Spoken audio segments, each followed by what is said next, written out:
چن لی خیال نے جو ازل سے علی کی عین، بے بزت رسول کی عصمت کا زیب و زین، الحمد کا الف ہے سراپا دلوں کا چین، والناس کی حسین یہ نطق دل حسین، ہر حرف کائنات کا عکاس بن گیا، دیکھا جو غور کر کے تو عباس بن گیا۔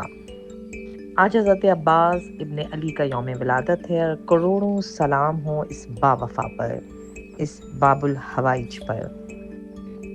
ڈاکٹر نگہت نسیم کی ایک خوبصورت تحریر، آواز شفق جعفری کی، آپ کی خدمت میں پیش کرتی ہوں۔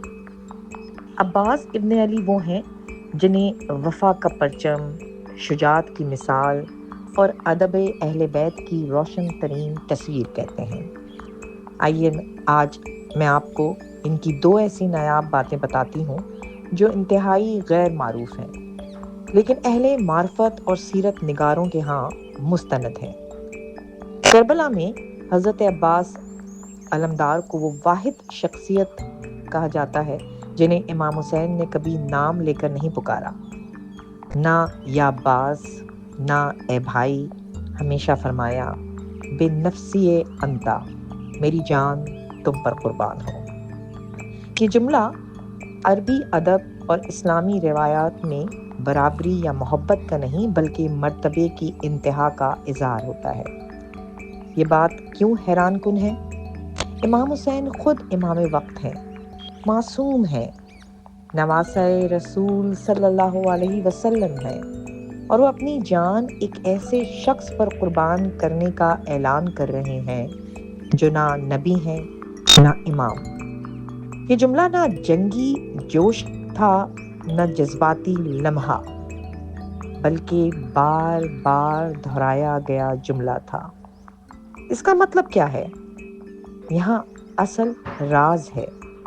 علماء اخلاق کہتے ہیں عباس وہ مقام پا چکے تھے جہاں انسان امام کی حفاظت کا نہیں بلکہ امام کے مقصد کا محافظ بن جاتا ہے۔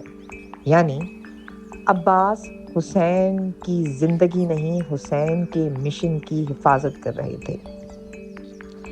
یہ جملہ محبت کا نہیں مرتبے کا اعلان تھا۔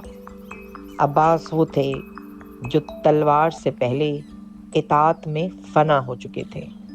اسی لیے امام عالی مقام نے عباس کو کربلا میں سپاہی نہیں بنایا بلکہ علمدار مقصد بنایا گیا۔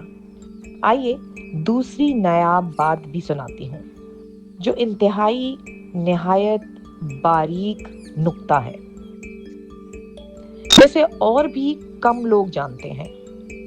عرب جنگوں میں نعرہ شناخت ہوتا تھا، لیکن حضرت عباس نے کربلا میں کوئی جنگی نعرہ نہیں لگایا، نہ اپنا نام بلند کیا، نہ نسب کا اعلان کیا، نہ بہادری کا شور، کیونکہ عباس جانتے تھے جب مقصد زندہ ہو تو نام خاموش ہو جاتا ہے۔ ان کا تعارف نعرہ نہیں، خاموشی، اطاعت اور ضبط تھا۔ گویا عباس نے یہ سکھایا کہ سب سے بلند آواز اطاعت کی خاموشی ہوتی ہے۔ سبحان اللہ۔ حضرت عباس ابن علی ایک نام نہیں، ایک مقام ہے۔ عباس کی عظمت بازوؤں میں نہیں تھی، وہ تو کٹ گئے۔ عباس کی عظمت اس لمحے میں تھی جب پانی سامنے تھا اور امام پیچھے، اور عباس نے پانی چھوڑ دیا، مقصد نہیں چھوڑا۔ اسی لیے جب عباس گرے تو حسین نے فرمایا اب میری کمر ٹوٹ گئی۔ یہ کسی بھائی کا جملہ نہیں تھا، یہ مشن کے محافظ کے بچھڑنے کا نوحہ تھا۔ اللہ اکبر۔ اسی لیے میں کہتی ہوں کہ میں نے ہمیشہ سنا کہ عباس وفا کی مثال ہے، شجاعت کا استعارہ ہے، علمدار کربلا ہیں، مگر کربلا کا ایک ایسا راز ہے جو تاریخ نے شور میں چھپا دیا اور خاموشی میں محفوظ رکھا۔ آج اسی باب الحوائج کا جشن ولادت ہے۔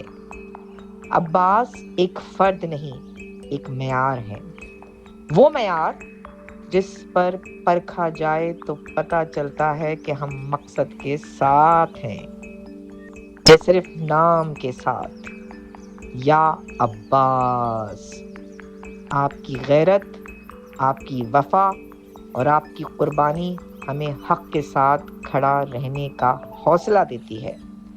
سلام ہو عباس، سلام ہو عباس پر، وفا کے پیکر پر، اطاعت کے امین پر اور مقصد کے علمدار پر۔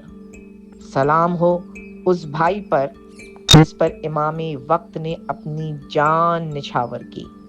سلام ہو اس بازو پر جو کٹ گئے مگر ارادہ نہ کٹا۔ سلام ہو اس آنکھ پر جس نے فرات دیکھا مگر حسین کو نہ بھلایا۔ سلام ہو عباس پر، جب تک وفا زندہ ہے، جب تک مقصد زندہ ہے اور جب تک کربلا دلوں میں زندہ ہے، عباس زندہ ہے۔ تمام کائناتوں کو جشن ولادت باب الحوائج مبارک ہو۔ سلام قمر بنی ہاشم، سلام باب الحوائج، سلام باوفا عباس۔ آپ سب اللہ پاک کی بے پناہ رحمتوں میں رہیں اور بہت ساری دعائیں ڈاکٹر نگہت نسیم کے لیے۔